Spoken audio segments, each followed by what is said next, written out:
Hey guys, Zomfox here, and today's time to do the Week 10 review for the 2023 USFL season. We have finally finished the second season of the USFL regular season, and we're going to look back at the last week to see what exactly happened this week, what teams made the playoffs, what do the ratings look like, the players of the week, and all that.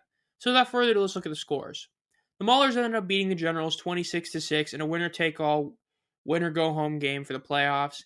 Then the Stallions ended up beating the Showboats 27-20 in a game that Memphis needed to win by a lot to survive. Then the Breakers beat the Gamblers 17-10 to clinch their berth into the second straight playoffs for them. And then lastly, in the last win and end game, the Stars blew a lead to the Panthers as the Panthers beat them 23-20. That first game, the Mars and Generals, yikes. This is pretty bad for the Generals. I theorized that there was a good chance that the Generals had left everything on the table last week in Week 9, and even though I still picked them to win this game, that theory was proved true. The Generals just got absolutely outclassed. Look, the big reason was their QB play, because while both teams had a solid quarterback rushing and one solid running back running the ball, throwing the ball was the big difference. DeAndre was completely outclassed by Troy Williams. T. Will ended up going 17 to 25 for a 68 completion percentage. That's compared to the 12 of 27 for 44% that Johnson had. Williams did only have 154 yards compared to DeAndre's 137, which led to Troy having a slightly better yards per average, but yards per completion were a lot less. The difference, though, however, was that T. Will had 1 TD to 0 interceptions, whereas DeAndre had 0 TDs to 2 interceptions. This created a obscene difference, a 68% difference in passer rating, or 68 passer rating difference, as T. Will had 97.8 and DeAndre had 29.4. Look, the Generals got absolutely outpaced by nearly 10 minutes, as well as getting beaten the turnover battle. And the big reason this sucks is that the Maulers had 2 less drives, yet were able to get more yards than the Generals. To put simply, this game was never close outside of the first quarter, and it became a blowout once you got to the third quarter. This was one of 2 shutouts that would happen in a half for the North, as both games ended up having a team shut out the other in the second half. So on to the second game, we have the Stallions versus Showboats. This one was just kind of one team outclassed the other. The Stallions did have more turnovers. They had 3 to the Showboats 1. But they made up for it by the fact that they just completely obliterated the Showboats passing-wise, as well as overall yardage. 400 to 248 yards, 7.1 to 4.4 yards. The Stallions beat them in both those categories, while also obliterating them passing. While they both were pretty similar rushing, the Stallions had 140 more yards passing, and that's despite only having 2 more completions and 3 more attempts, which led to an 8.5 yards per attempt versus the Showboats' 4.6. Essentially, the Showboats' style of just trying to rely very heavily on Cole Kelly having a decent game ended up backfiring in the end, as you had to win by a lot, and the fact that they weren't able to even have 5 yards per attempt is a really bad sign for them. Showboats lost, the Stallions clinched the division and the 1 seed in the whole USFL. Then the third game was the Breakers versus Gamblers.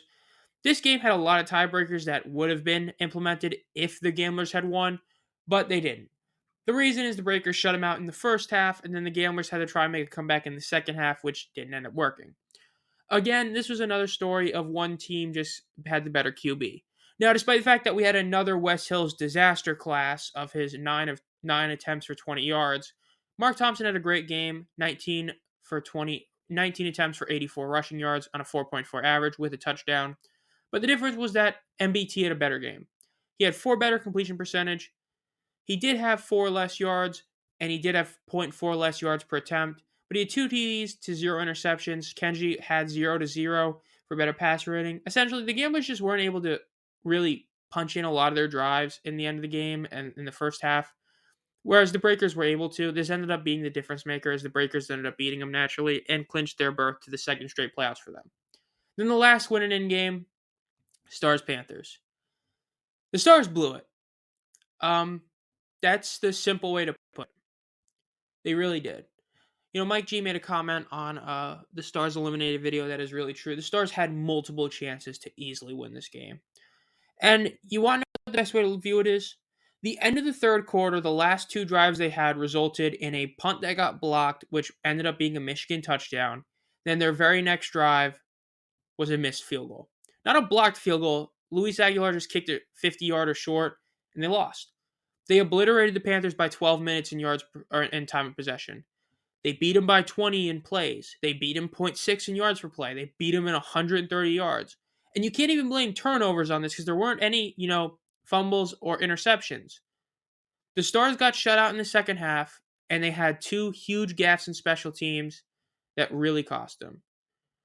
Overall, the Stars just really did blow it.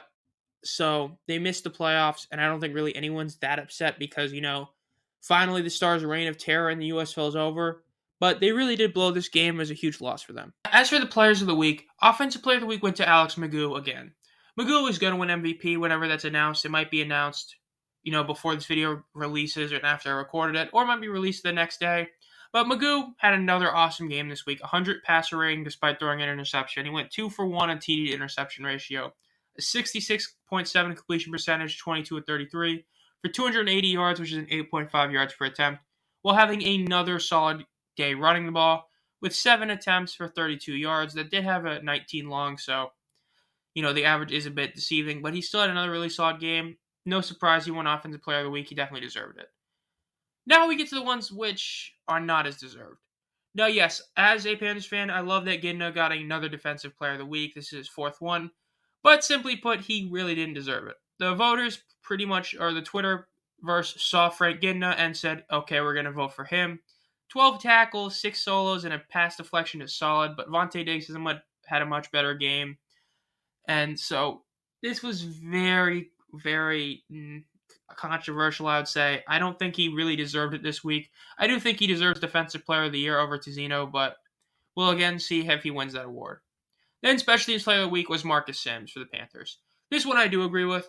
The fact is he had a really great day. He had 4 returns for 167 yards, which did include one 67-yarder. So essentially outside of the 67-yarder, he still had 3 kicks that he had, 33-yard average return, which is solid.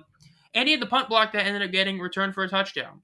So he had a really great day on special teams, so I don't think it's really that much of a surprise he won it. So congrats to all the 3 guys for winning Special Teams Player of the Week. Now, in terms of the final home games of the regular season, the Michigan Panthers had one, and it was, again, a very solid one.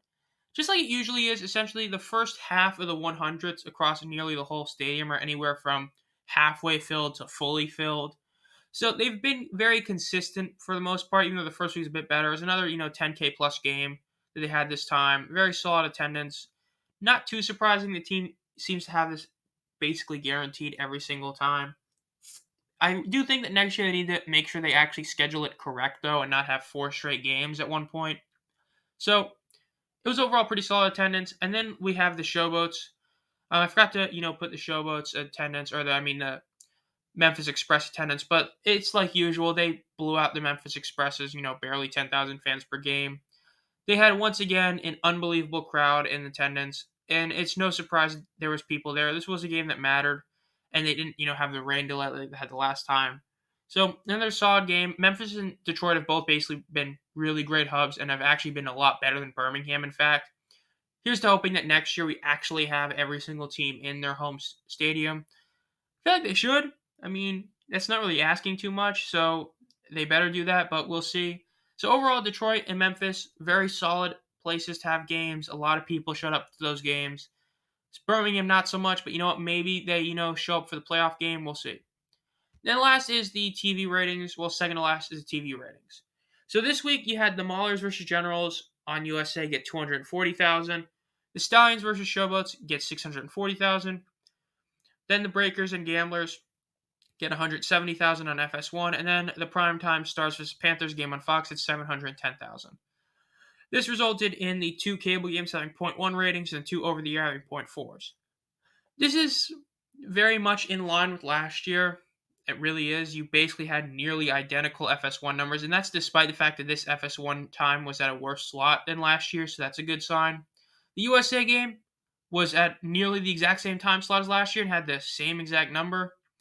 Though the only difference is this game had actual playoff implications. The one last year had literally none.